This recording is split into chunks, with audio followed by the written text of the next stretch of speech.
My first guest spends his time travelling around the world, as well as here in the UK, taking photographs and turning them into fine art.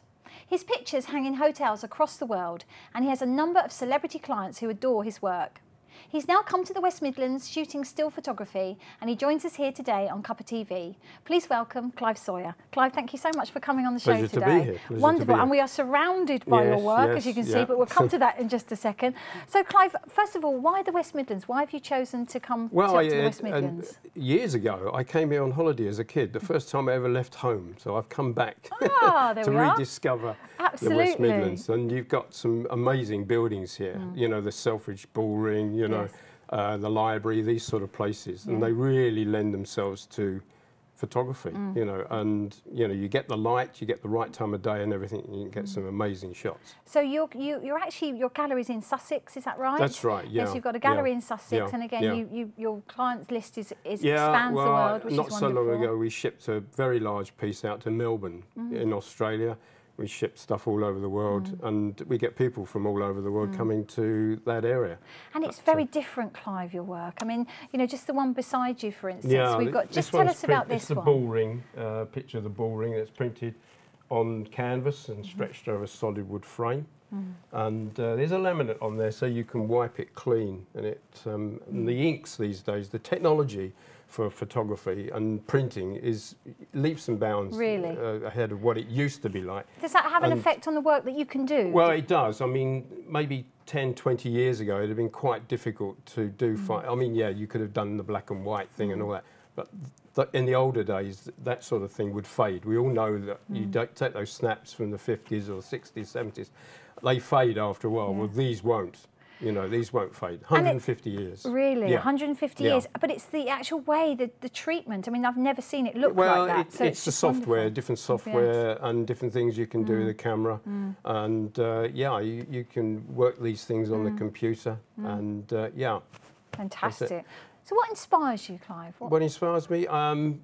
Light, shape. You know, I can walk around all day and nothing will work. And then suddenly, as the day goes on, the sun, the light and everything will work for me, and I think, well, yeah, I can get something out of this. And sometimes it can be the simplest thing, and sometimes you'll see something quite abstract, which is real life, but you can make it look abstract, but it's for real. Yeah, it's for real. And when now you've come to the West Midlands, have you discovered places already? Because I know you've just started shooting here, haven't you? So the bullring's the obvious. I mean, this iconic. Is iconic, and I've seen the library and various other buildings that, yeah, and then you've got this amazing canal system. I've worked for many years in Venice. Oh, have you? Yes, and you know, going there for different clients and shooting. And it's amazing to know that Birmingham's got more canals than Venice. Yes, that's right. I haven't seen any gondolas going up and down here. I don't think we'd like to have those, but wouldn't it be lovely if we did? But when you're here, do you feel that Birmingham hasn't actually had the sort of credit, if you like, as far as photography is concerned? Well, there's a lot of scope in Birmingham and the Midlands and this part of the world, you know, and because I've spent most of my time actually working, shooting abroad, coming to somewhere like this, you get a different perspective, and because it's new to me, and you know, there's a lot to see and do. That's great, because you have a new eye, almost like a new eye on it. And again, you said it's not just familiar to me. It's not familiar, which is good though. Is that right? From your point of view. And if you're not just going to be photographing Birmingham, as you say, you're going to go across the West Midlands, looking at different areas and to see what you can find. And it'll probably be over 2 or 3 months. Maybe longer, but yeah. Yeah, I was going to ask you that. Does it? Do you have a sort of set plan in your head, or do you just go with the flow? If I go out to shoot, I go out to shoot, and I don't do anything else. You know, I go out specifically, and I might do a recce of the location, and then think, yeah, this is going to look good at this time of day or whatever, and then try and make sure that I'm back there at that time to do the necessary, you know, get the angles, get the shots. Because light is very important, isn't it? Light is everything. I mean, that's what photography is. You are capturing light. It's as simple as that. Really? And you know, you can have the simplest thing like a mug or something, and it's the light that's on it that you're recording that makes the picture. And then you've got the shape and the angle and all these things. And all those sort of things come into play. But the light is the initial thing. Fascinating. Yeah. And I tend to shoot early in the mornings late in the afternoon, and obviously at dusk into the evening. Yeah. That's incredible. And since you've come to the West Midlands, you've just recently had a launch, have you not? Yes, here in Birmingham. Yeah. So how was that? How did that go? Yeah, it went very well. I had a lot of interest from Fantastic. all sorts of clients, hoteliers, restaurateurs, you know, for offices, PR companies, and alike. Yeah, that's brilliant. And would you say that the sort of work that you do, would you say it's innovative? And we've described it as innovative at the top of the show. In my gallery, all I can say is that people come into my gallery and they look at the work that I've done, and they'll say, "Who are the photographers?" And I say, "Well, it's only me. It's all my work." And they're quite surprised that there is such a wide variety of images, from sort of what I would call straightforward landscapes to this sort of thing, you know, where we've used techniques. And I do multi-image pictures like the one in the front there. Yes, we've got one in the front there. So again, it's quite different. You do sort of abstract, but you also do the more traditional, don't you, as well? Waterfalls and things like that. Yeah. And you've created this line. We've got these lovely placemats on my table today. Well, the idea is to offer fine art, but also using the photography and the art for things like the umbrella, yes, we've got the umbrella and here, all the different things, and these placemats. And what's this called? Well, it's an umbrella. The image is, I call it fashionista. And the story behind that is I used to do a lot of work for people like CB Richard Ellis, a lot of top-end real estate people who were selling buildings for pension funds and what have you. And in the course of shooting these buildings and everything, I would be asked to shoot the locality and what goes on. So if I was shooting in the West End, of course, and most of it was in the West End and the city, they'd want pictures of Bond Street, Oxford Street, you know, the obvious things, cafes, restaurants, famous places, because they would be selling the building to a pension fund in somewhere like Japan, America, or wherever. And they want, and the person who's buying this £100 million building would want to know that round the corner is Harrods or restaurants or Bond Street or whatever. So doing that, I was photographing things like shoes and handbags and clothes and signs.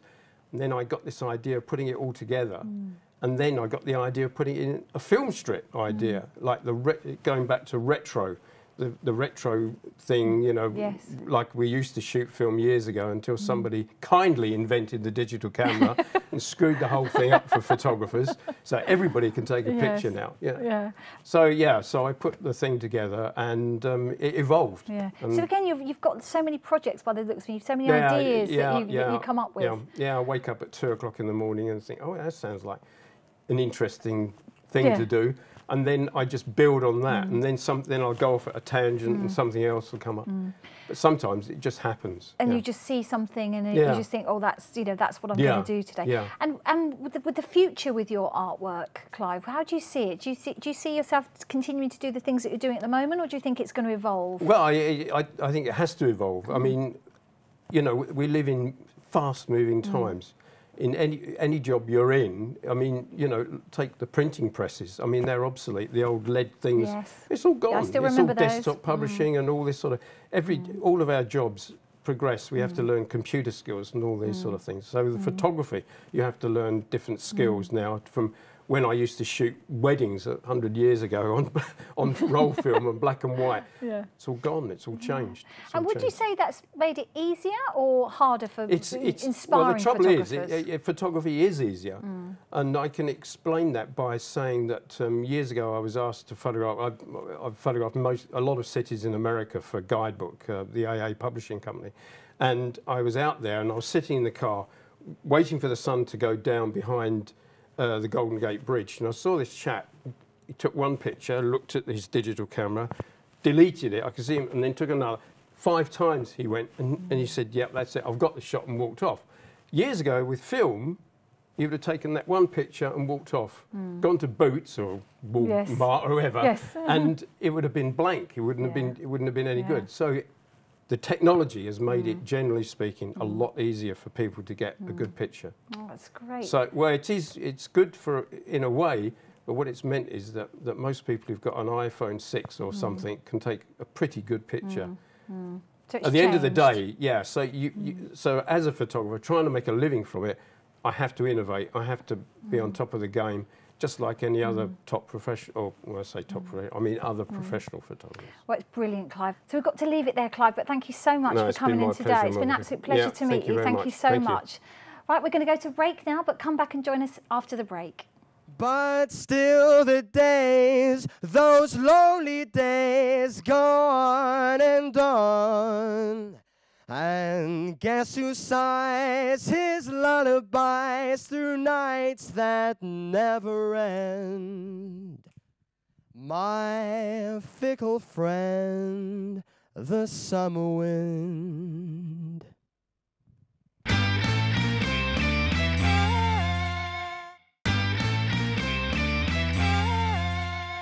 Welcome back to Cuppa TV. Joining me now is a lady who's probably better known as Vix from Fuzzbox, the lead singer-songwriter of the all-girl chart band, who had chart hits such as The Pink Sunshine and International Rescue, and were UK's most successful all-female band. Now up to new music and mischief, please welcome Vix. Vix, so great to see you. Thank you so much for coming on Cuppa TV. Great to be here. Vix, I mean, that one statement, most successful UK all-girl band, and that still stands today, is that right? Yes, I mean, we found that out at it's 2010, so we had a Fuzzbox reunion, did a tour and a single and stuff, which was great fun, but part of me was really proud, and I still am, but part of me was really annoyed.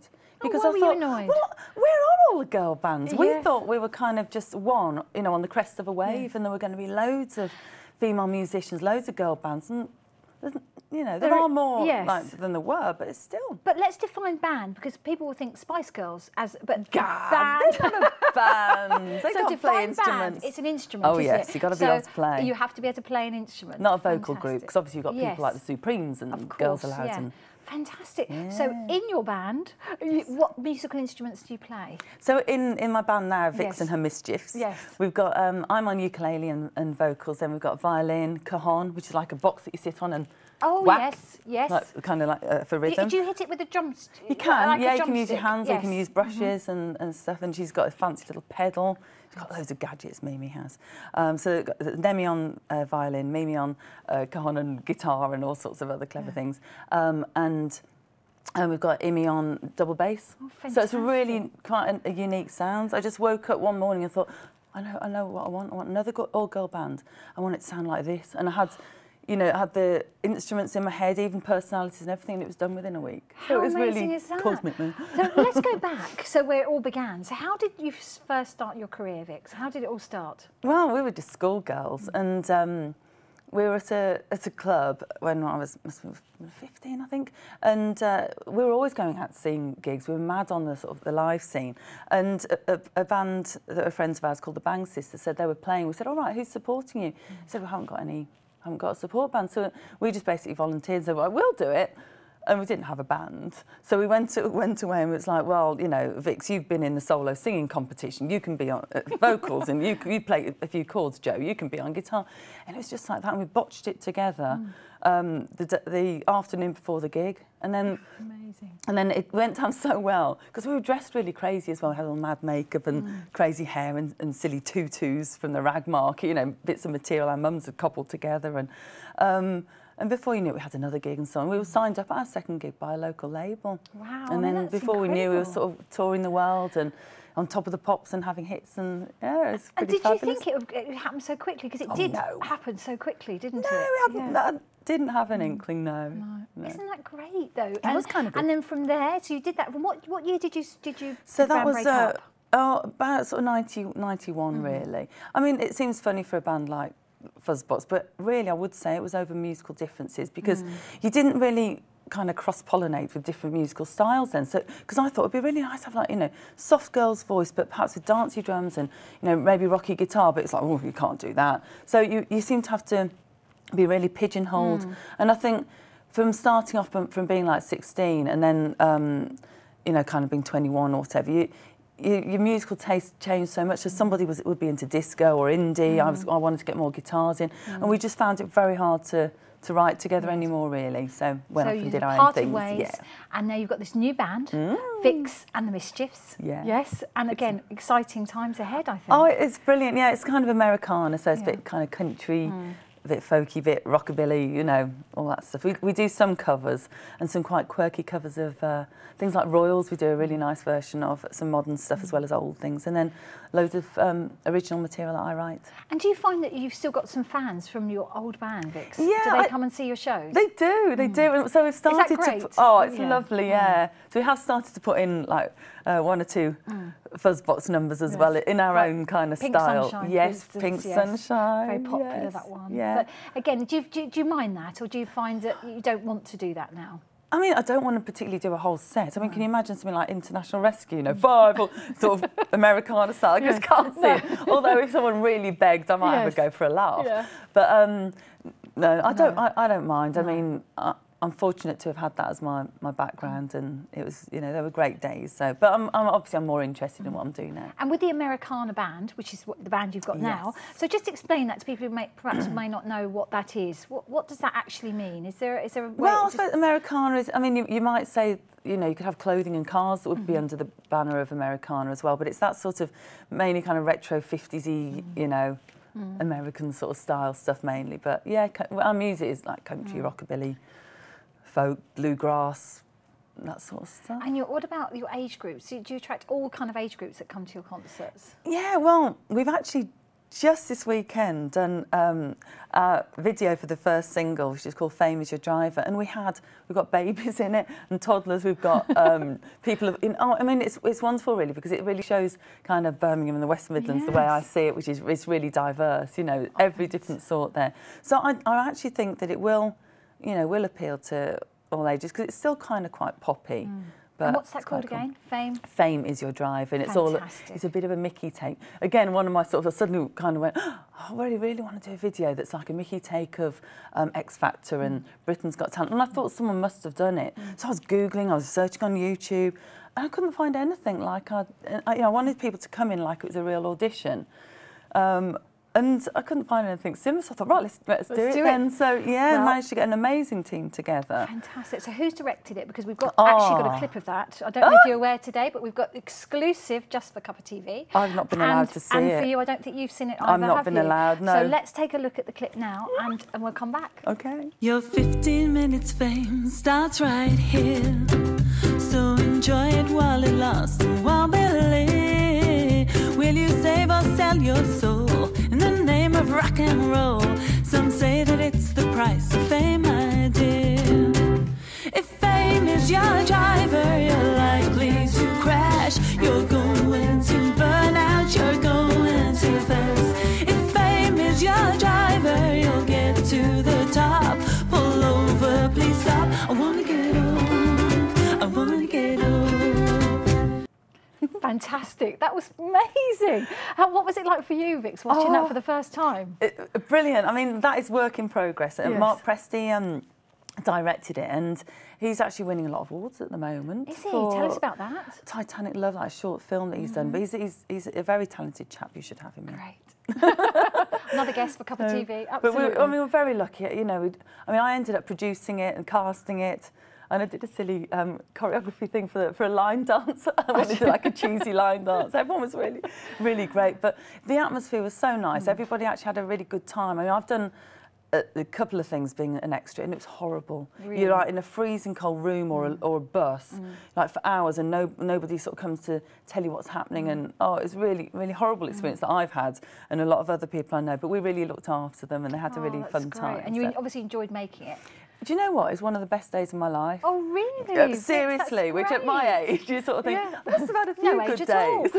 I had such fun. Oh, that's honestly, wait till you see the whole video with all the different little cameo parts in. And some people pledged. Yes, I was going to ask you about that, the pledge campaign. Tell us about that. Yeah, well, some people pledged to have like a special little cameo role in the video. So pledge campaign, it's a crowdfunding site, so like Kickstarter and Indiegogo, where fans and friends, family, anyone who loves art, I suppose, can choose something they might want to have that's exclusive. So it'll be the new EP that's coming out next, which is called Music and Mischief. Funnily enough, you said Music and Mischief. Music and Mischief, there we are. But then there can be other things, like I could do a personalised happy birthday to them, or we could do a house party or signed artwork, loads of different things that they can have that are exclusive to them. Fantastic. And yeah, so if they go on pledgemusic.com and we're on there, and they can they can help you. Yeah, be part of like And is that important to you?